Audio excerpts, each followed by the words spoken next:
Hi, I'm Georgina and you're listening to Unstill Life. Grab a drink, get comfy, maybe you're painting, maybe you're procrastinating. Either way, we're going to talk about art, the world, and everything in between. So, the video I made about Alana O'Brien absolutely exploded. We hit 1 million views on Instagram, which is honestly insane, and I do want to say thank you. Not even for the numbers, but because it turned into this weirdly beautiful little pocket of the internet where everyone felt safe to talk about their disappointment, frustrations, and their confusion. Sort of all the messy, complicated feelings that come with watching someone you admired make a decision that felt so out of touch. A lot of you also brought up deeper issues, stuff about her other controversies regarding racism, nationalism, comments she has made in the past, and while that's not what my video was really about, I completely understand why those things were on people's minds. I do want to be clear, I don't agree with any of that behaviour, but I also don't want to turn Unstill Life into a commentary channel dissecting every scandal. My focus is always going to be on art, culture, and the space where those things rub uncomfortably against each other. There is something I do want to also address, because in the middle of all that thoughtful conversation, which I truly appreciate, I also saw a handful of people being really cruel, making fun of how she looks and calling her ugly, calling her a fraud, sending genuinely awful messages. And while I completely understand the frustration and I completely get why people feel betrayed, we can't fix hypocrisy by being hypocritical. Her whole platform was built on people admiring how uniquely beautiful she looked, so when I started seeing comments switch to she's ugly anyway, it felt really off. It felt like people were punishing her with the exact same metric she was built on. Beauty in, beauty out. It's the same system, just inverted, and I do not support that at all. This was never meant to be a witch hunt. It wasn't meant to be an excuse to bully someone, especially because, and I'm sure you've seen me mention it before, I grew up being bullied, and I know what it feels like when people suddenly decide your face is public property. I do not want that for anyone, not even someone who made a disappointing tone-deaf decision. This might surprise some people, but after the video went up, Alana and I actually talked. She reached out, we had a real conversation in DMs. Whether she was genuine the entire time, I cannot say, but I do feel like she understood where I was coming from. That my criticism wasn't personal, it wasn't about her face or worth or even her as a human. It was about the symbol she became, the way the internet held her up as this Renaissance figure of real beauty, this living muse, and how jarring it felt when she partnered with Meta AI, the very thing people felt she symbolically projected them from. I can only hope she grows from this. People can get things wrong and still learn. People can come back to authenticity after slipping into performance, and I really hope that none of the hateful comments hurt her, because even if she messed up, she doesn't deserve that. She obviously does deserve to be criticised and take accountability for her actions, but I will never agree with bullying. Okay.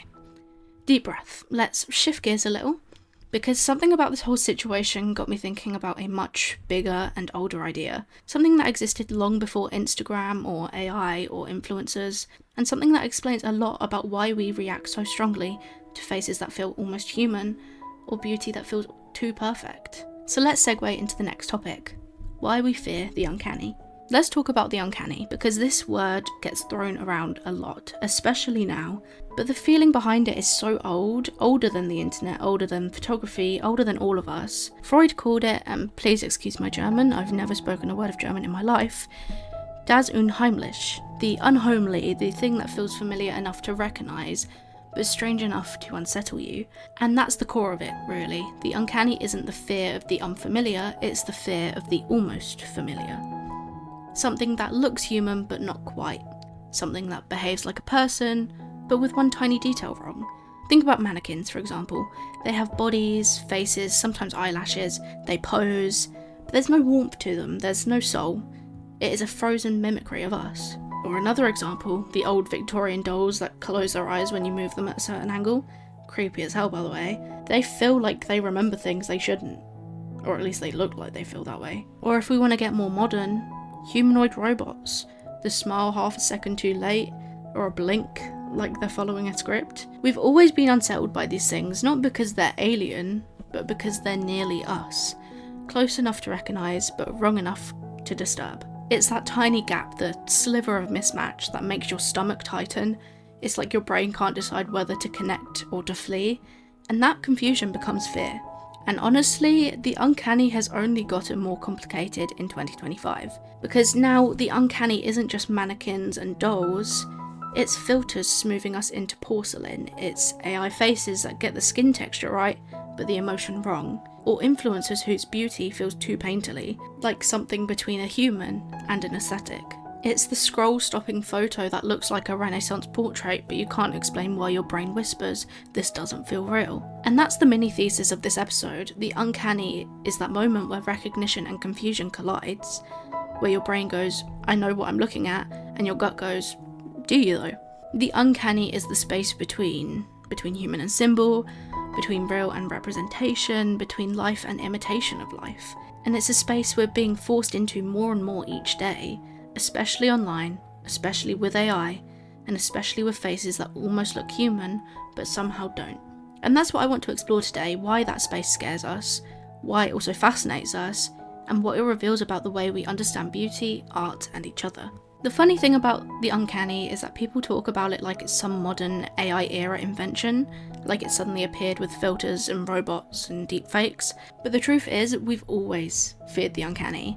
Humans have been panicking about almost people since the beginning of storytelling. Take ancient myths or shapeshifters, doppelgangers, creatures that wore human faces but weren't human at all.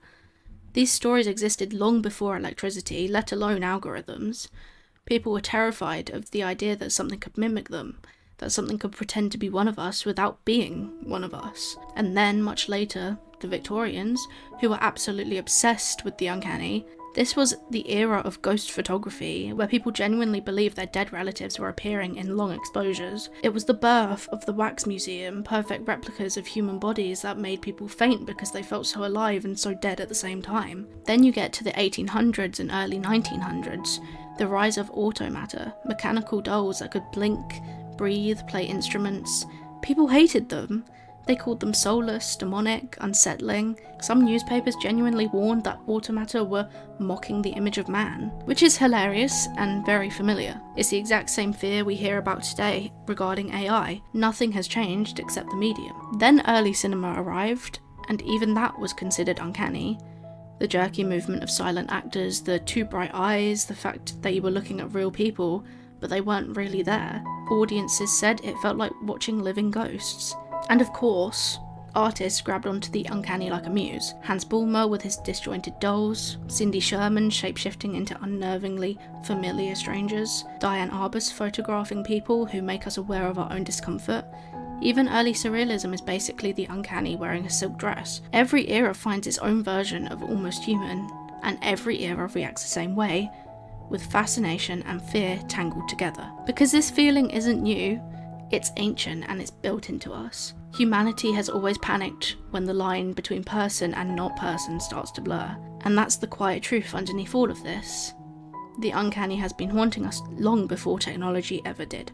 So why does it bother us so much? Why does something that looks almost human hits this deep, instinctive nope button in our brains? The simplest answer is our brain hates ambiguity. It wants to categorize everything, human or not human, alive or not alive, safe or dangerous. But the uncanny lives in the crack between those categories. It's the moment your brain goes, "Oh, I recognize this," and then says something's wrong. That split second, that hesitation, is where fear blooms, as I mentioned earlier. It's because when the brain can't decide what something is, it defaults to threat mode. It's easier for our brain to assume danger than to assume safety. And a lot of psychologists believe this comes from evolution.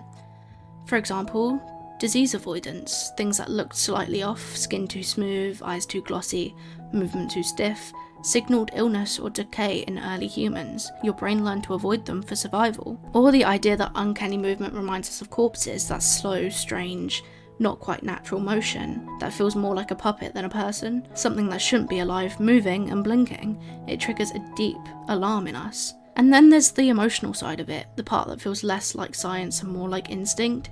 The uncanny isn't just a fear of things being strange, it's a fear of being tricked. The fear of deception, or not being able to trust your own perception, in this case. Something that looks human but feels wrong forces you to question your senses and intuition, and your complete understanding of reality. And that's why the uncanny hits so hard today too. Because of the internet, especially with AI, as I previously said, so much looks real until it suddenly doesn't. A smile that glitches, a face that's symmetrical in all the wrong ways, a beauty that feels sculpted rather than born. It's not the thing itself that scares us, It's the idea that we could be fooled, that reality could slip, that we could be looking at something and not know what we're looking at. The uncanny reminds us that our perception isn't as reliable as we'd like to believe, and I think that is the real horror underneath it all. If the uncanny has always been with us, the digital age has basically turned the volume up. Because now the uncanny isn't just in museums, it is in our pockets, our feeds, and on our faces. I know I mentioned this earlier, but I think it's such an interesting thing to talk about and I would like to go into it deeper, so let's start with beauty filters. The ones that smooth the skin just a little too perfectly, that erases pores and texture, and the tiny micro expressions that make us human. You look at them and think it's beautiful, and then half a second later, it feels like there's just a wax figure on your phone. Then there's AI generated people, the ones that get the lighting right, the hair right, the proportions right, but there's no soul in those eyes and they don't quite blink in the right rhythm. It's the uncanny feeling again, it's almost human but it's not quite breathing. And then I'm gonna really get started on this, is the Instagram face. The weird homogenization where everything starts to look like the same sculpted, contoured, hypersymmetric ideal, a face assembled from trending features rather than inherited ones. Beauty is now algorithmically optimized. I guess TikTok has its own version of uncanny beauty too. Filters that give you doll cheeks, cherub lips, Barbie eyes, like you're watching a person who's literally been carved in 3D. It's mesmerizing, but you know deep down this isn't how people actually look. And then there are people who go viral because they look a little too perfect. Digital surrealism at that, Renaissance meets iPhone lighting.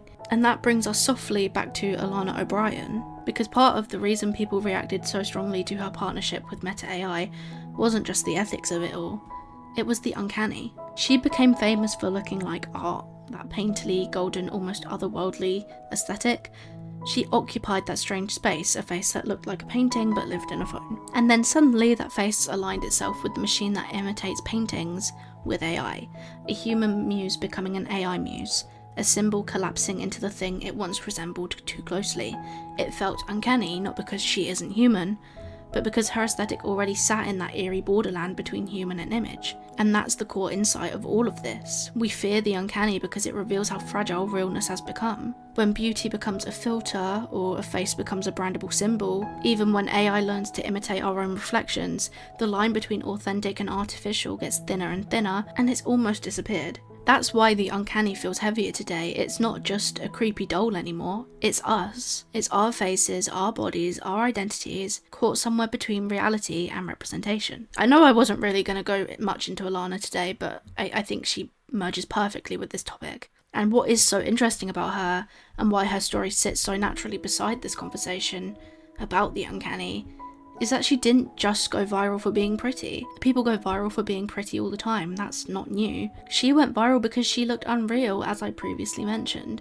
She looked too pre-modern for a 2025 front camera. And that is, in her case, where the uncanny started to sneak in, because when someone looks a little too much like a Renaissance portrait, your brain doesn't know whether to see them as a person or an image. It's not necessarily threatening, but it is unsettling in a very beautiful way. The internet feeds on the uncanny, on the surreal and almost human, so she became a symbol, as I mentioned in the previous video, a person people could project nostalgia onto, nostalgia for old beauty and art that felt real, for softness and classical charm in a world that feels increasingly synthetic. It didn't matter who she really was, she was framed, literally, in gold tone filters and painterly lighting. People didn't follow her, they followed the idea of her. And that's where things get complicated, because when someone becomes a symbol, they stop being seen as a human being with a life and intentions. They become this aesthetic placeholder, a character in other people's fantasies.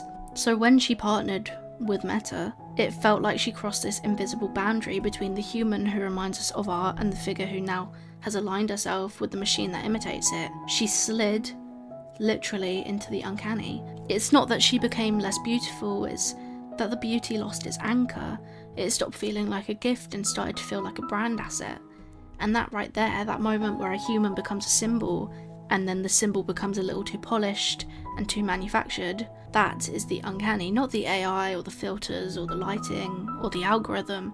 The uncanny is the collapse, when the person and representation blur, when the real and the aesthetic merge, when someone stops feeling touchable and starts feeling constructed. And I think that's why her story fits into this episode so seamlessly, because it reminds us that the uncanny isn't just dolls or figures or robots. Sometimes it's in the way we look at each other. It's about us, human beings, because we're not built to be symbols, but the internet keeps turning us into them anyway.